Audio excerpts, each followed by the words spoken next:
Hello students, आज हम 9th class में 5th चैप्टर पढ़ेंगे जिसका नाम है इंट्रोडक्शन टू यूक्लिड्स ज्योमेट्री। जो यूक्लिड्स ने अपनी जो ज्योमेट्री बनाई थी उसका इंट्रोडक्शन देना है हमें, या इसमें ये कह सकते हैं उसकी बेसिक बातें हमें बताई गई हैं।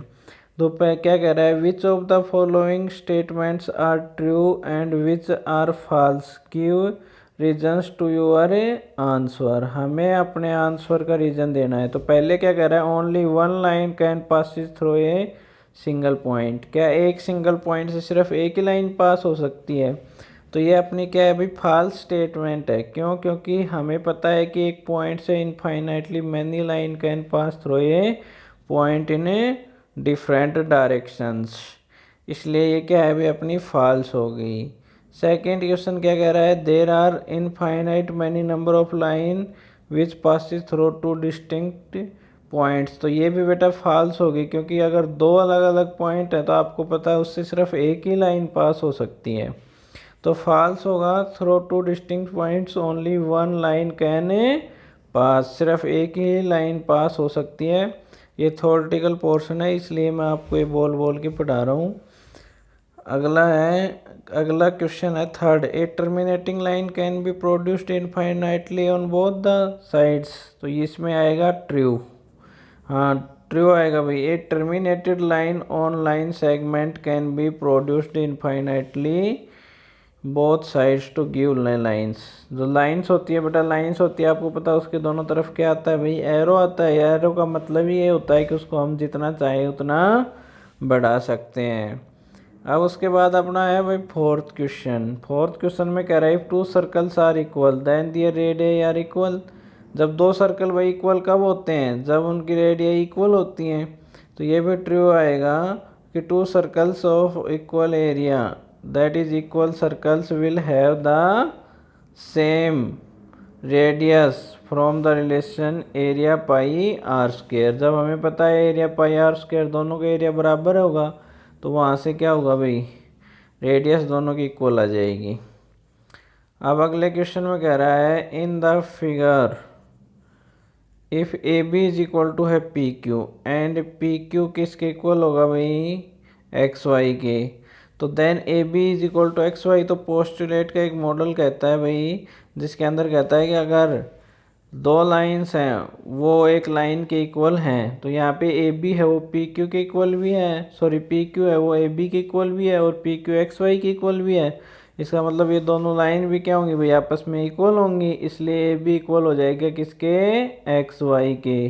तो ये भी बात क्या है अपनी, ट्रू है। True from the axiom that if two things are separately equal to third thing then they are equal to each other. ठीक है भाई, अगर वो दो वस्तुएं किसी तीसरी चीज़ के इक्वल हैं तो वो आपस में भी क्या होंगी भाई, इक्वल होंगी। अब क्वेश्चन सेकंड क्या कह रहा है, give a definition for each of the following terms, are there other terms that need to be defined first, what are they and how might you define them। तो क्या कह रहा है भाई, पैरेलल लाइंस। पैरेलल लाइंस क्या होती हैं, जब आपको पता है दो लाइंस हों और उनके बीच में परपेंडिकुलर डिस्टेंस इक्वल हो तो वो क्या होंगी, पैरेलल लाइंस होंगी। तो अब पैरेलल लाइंस क्या है, two straight lines which have no point in a common are said to be parallel to each other। Point and straight line will have to be defined first. First हमें किसको define करना पड़ेगा भाई, point को और parallel line को। A point is that which has no part. Point क्या होता है भाई, जिसका कोई हिस्सा नहीं होता है, यानी कि वो खुद एक बिंदु जिसका क्या ना ही कोई ब्रेथ हो ना ही कोई लेंथ हो ना ही कोई हाइट, वो क्या होता है भी अपना पॉइंट होता है। ठीक है, लाइन क्या होती है, a line is breathless length and a straight line is a line which lies evenly with the points on itself. जो क्या होती है भाई, एक लाइन होती है वो क्या होती है, एक स्ट्रेट लाइन होती है जिसकी कोई चौड़ाई नहीं होती है, ब्रेथ नहीं होती है, और वो दोनों तरफ क्या होती है, बढ़ी हुई होती है इन इनफाइनाइटली, क्योंकि उसके दोनों तरफ क्या होते हैं, एरो के निशान होते हैं, इसलिए हम उसको जितना चाहिए उतना बढ़ा सकते हैं। ठीक है भाई। नेक्स्ट है अपना परपेंडिकुलर लाइंस। परपेंडिकुलर लाइंस क्या होती हैं, वो लाइंस होती हैं जो एक दूसरे के ऊपर 90 डिग्री के एंगल पे इंक्लाइंड होती हैं, यानी कि दोनों लाइंस के बीच में अगर 90 डिग्री का एंगल बन रहा है तो वो परपेंडिकुलर लाइंस हो जाएंगी। If one among two parallel lines is turned by 90 degree, वही बात कह रहा है ये, उसमें एक अगर 90 डिग्री पे मुड़ी हुई है दो लाइंस में, तो the two lines become perpendicular to each other. Parallel lines has been defined before rotation through 90 needs further। तो हमें सबसे पहले क्या बताना पड़ेगा भाई, परपेंडिकुलर लाइंस को डिफाइन करने के लिए 90 डिग्री को डिफाइन करना पड़ेगा। अब अगली चीज़ क्या है भाई, अपना लाइन सेगमेंट। लाइन सेगमेंट मैंने बताया है कि जिसके दो एंड पॉइंट होते हैं, या जो लाइन फिक्स होती है जिसके दो एंड पॉइंट होते हैं, वो क्या होती है, line segment. A line with two end points is a line segment. Line and point have been defined, और लाइन और पॉइंट मैंने ऊपर पहले बता दिया आपका। अब कहता है रेडियस ऑफ सर्कल क्या होती है, तो रेडियस ऑफ सर्कल क्या होती है, the line segment with one and point at the centre, centre के एक पॉइंट से and the other any point on the circle. Circle और सेंटर के बीच, दो पॉइंट के बीच का जो डिस्टेंस होता है वो क्या कहलाती है, अपनी रेडियस कहलाती है भाई। नेक्स्ट है अपना स्क्वायर। स्क्वायर क्या होता है आपको पता है, quadrilateral with all sides equal and all corner angles कितने डिग्री के होते हैं भाई, 90 डिग्री के होते हैं, तो वो क्या होता है, अपना स्क्वायर होता है। ठीक है, तो सबसे पहले हमें किसको डिफाइन करना पड़ेगा, क्वाड्रिलेटरल को। तो क्वाड्रिलेटरल क्या होती है, फिगर विद फोर साइड्स, जिसके अंदर चार साइड होती हैं वो क्वाड्रिलेटरल होती है। और फिगर क्या होती है, साइड एंड एंगल्स में be assumed non.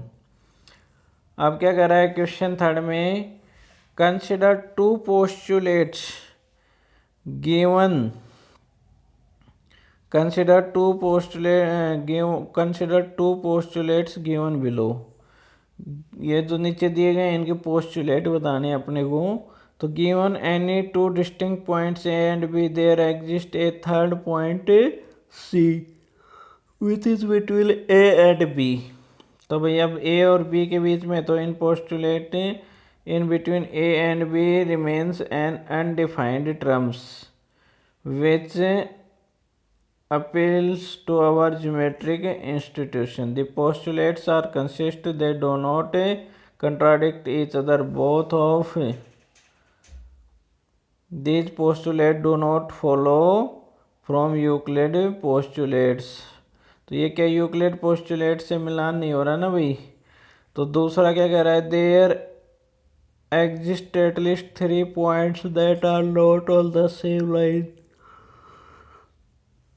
Do the postulate contain any undefined terms, and are these postulates consistent? Do the follow from Euclid postulates?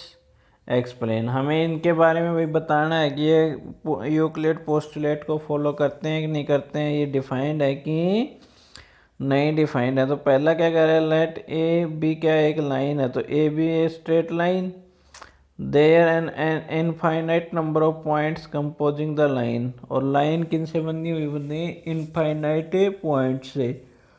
तो an except the two end point A and B, thus point lies between A and B. A और B के बीच में क्या करेगा भाई, point लाई करेगा। If there are only 2 points that can always be connected by straight line, so therefore they have to be at least 3 points or one of them not to fall on the straight line between the other two. अब अगला question क्या कह रहा है, if a point C lies between 2 points A and B such that A B is equal to B C, then prove that A C is equal to half A B. Explain by drawing the figure. तो वह अपने को एक figure draw करके दिखा रखी है, इसमें ए और बी के बीच में सी पॉइंट है और क्या कह रहा है, A C is equal to C B है। तो अब आपको पता है कि B C A B line है वो किस किस को मिला के बनेगी भाई, A B plus A C plus B C को मिला के बनेगी। और A C is equal to C B अपने को दे ही रखा है, तो उसको एक की जगह पुट कर देंगे। तो एक की जगह पुट करेंगे तो क्या आ जाएगा भाई अपना A C plus A C is equal to A B, यानी कि two A C is equal to क्या आ जाएगा ए बी, और A C is equal to 1/2 A B आ जाएगा। क्वेश्चन 5 पे क्या कह रहा है भाई, in a question 4.c is called a mid point of a line segment A B. तो prove that every line segment has one end point, one midpoint. तो let there be two such midpoints C and D. Then from above between AC is equal to क्या हो जाएगा भाई 1/2 AB and AD is equal to क्या हो जाएगा 1/2 AB। तो इसका मतलब क्या होगा AC and AD दोनों इक्वल हो जाएंगे। But this is possible only if D coincide with C. So therefore C is the unique midpoint.